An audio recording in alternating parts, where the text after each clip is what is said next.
Okay, it's Rich B and AZ. This is my Model D Concept2 rower. And I'm going to try and fix one of the rowers over at the YMCA gym. It has a PM5 computer put on it. They used to have a 3 or a 4 or something, but they put a 5 on there. But it just doesn't work. The computer works, and it turns on. I can link to it with my phone, but it's not getting a signal through the signal wire. So I'm going to get a new one. It differs from the Model D. Model D has the signal here, and the Model C, it's inside. So it's a little different. One of the things to check before you do anything is more options, utilities, more utilities, and the erg model type. So this is correct for my one at home. It's a Model D or E, dynamometer, whatever, and you can scan through them. Here's a Model C. It's got that type of a restrictor on it. Where's the old bicycle one? There's another one. But this is my machine at home, the Model D. It was at Model C over at the gym. This is the part number you want. This is 1748. It comes as a kit with a plastic rivet. If you've done any car maintenance, you're very familiar with those. This bit fits on the flywheel housing. And when I was over at the gym last time, I was trying to measure voltage coming out of this end, and I got no milliamps AC out of it. And over here I've measured resistance, and I'm getting just over 100 ohms of resistance through this brand new part. So I'll be able to check that when I take the other one off.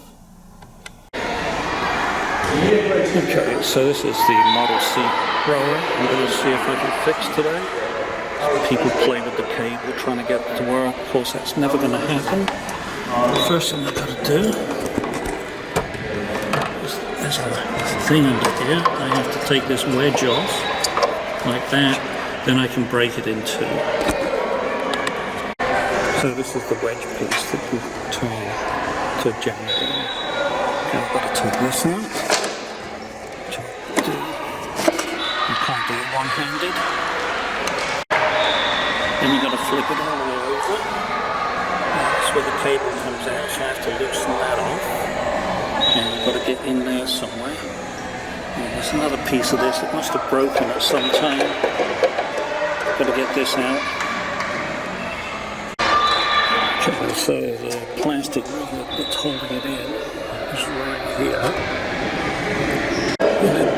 It's kind of fiddly, but I was able to get the rivet out, and now it should pull.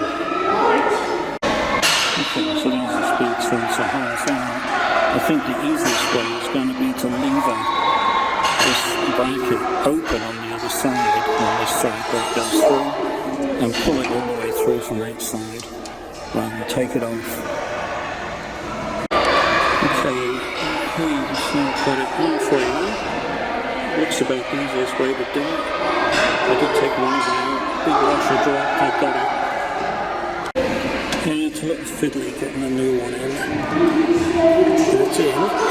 Now all I've got to do is put the plastic rivet in.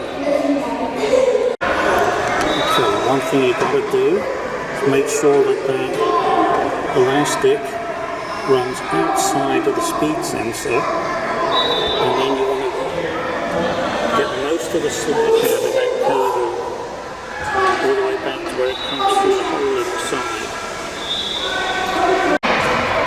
Okay, there is a gap down here that you need to lead the cable up and through. Right, so you want to keep going with the cable, going up this groove, like that. Then you want to start feeding it into, leave a little bit of slack here, and start feeding it into these cable clamps, which it doesn't seem to really fit that way, but push them down, and they should stick in. The head goes through this hole, so now you've got to Nice loop at the top here where you can plug it in.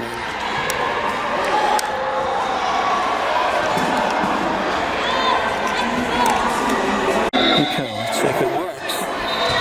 It should turn on as I pull it. Exactly. Perfect. It is now working.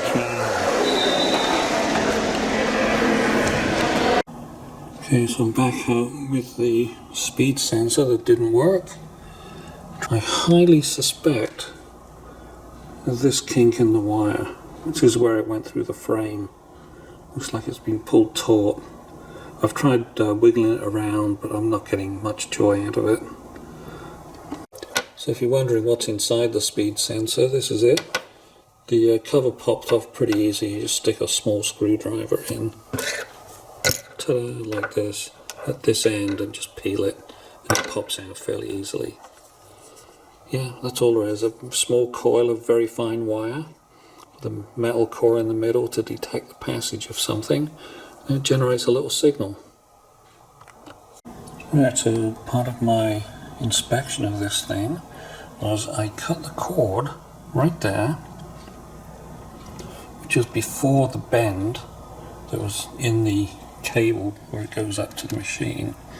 I tried measuring resistance from the wire and got nothing on this one. Measuring resistance on this side, and yeah, I was getting 107 ohms. Now the wire is kind of odd. I'll try and show it here. Blurry. Okay, the wire is this white wire surrounded by these other wires which act like a ground. So there's a single wire down the middle that's insulated, and the other ones are insulated by the black on the outside. And I was able to measure the 107 ohms between these two.